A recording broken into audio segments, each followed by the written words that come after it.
بسم اللہ الرحمن الرحیم۔ شروع اللہ کے نام سے جو بڑا مہربان نہایت رحم کرنے والا ہے۔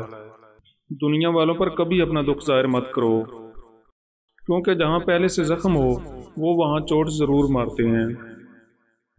ایک شخص نے حضرت علی رضی اللہ تعالیٰ عنہ سے پوچھا کہ آپ بتائیں، اللہ تعالیٰ نے زمین پر ہزاروں نعمتیں انسانوں کے لیے پیدا کیں، تو یہ دکھ تکلیف اللہ تعالیٰ نے کیوں پیدا کیا؟ حضرت علی نے جواب دیا کہ شکر کرو، اللہ نے دکھ پیدا کیا ہے۔ اللہ پاک کی عظیم نعمتوں میں سے ایک نعمت دکھ ہے۔ تو وہ شخص کہنے لگا کہ دکھ کیسے نعمتیں ہیں؟ تو حضرت علی رضی اللہ تعالیٰ عنہ نے فرمایا، دکھ انسان کو مضبوط بناتا ہے اور خوشیاں انسان کو کمزور کر دیتی ہیں۔ اللہ تعالیٰ جس انسان کو نوازنا چاہتا ہے، عظیم مقام دینا چاہتا ہے، تو اسے دکھ، تکلیف اور درد کی راہ بخشتا ہے تاکہ وہ مضبوط بن سکے اور اپنی منزل پر پہنچ سکے۔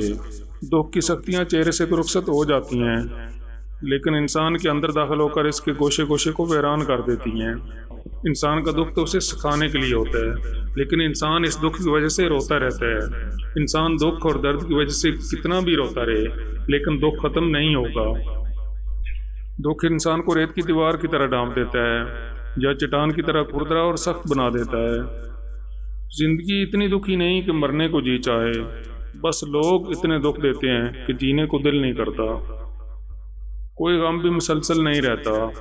وہ ہمارا پیارا رب بڑا رحیم ہے، تمہاری سوچ سے بھی زیادہ کریم ہے۔ اسے تو یہ بالکل گوارا نہیں کہ تمہیں کوئی تکلیف پہنچے۔ یہ ایک حقیقت ہے کہ انسان کو جہاں سے پیار کی سب سے زیادہ امید ہوتی ہے، اسے سب سے زیادہ دکھ بھی وہیں سے ملتا ہے۔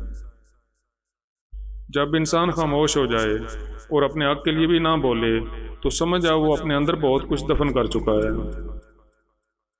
یہ قدرت کا قانون ہے کہ جو انسان کسی کو دھوکہ دے کر خوشی حاصل کرتا ہے، وہ کبھی نہ کبھی دوسروں کے ہاتھوں استعمال ہو کر اس سے بھی زیادہ دکھ سہتا ہے۔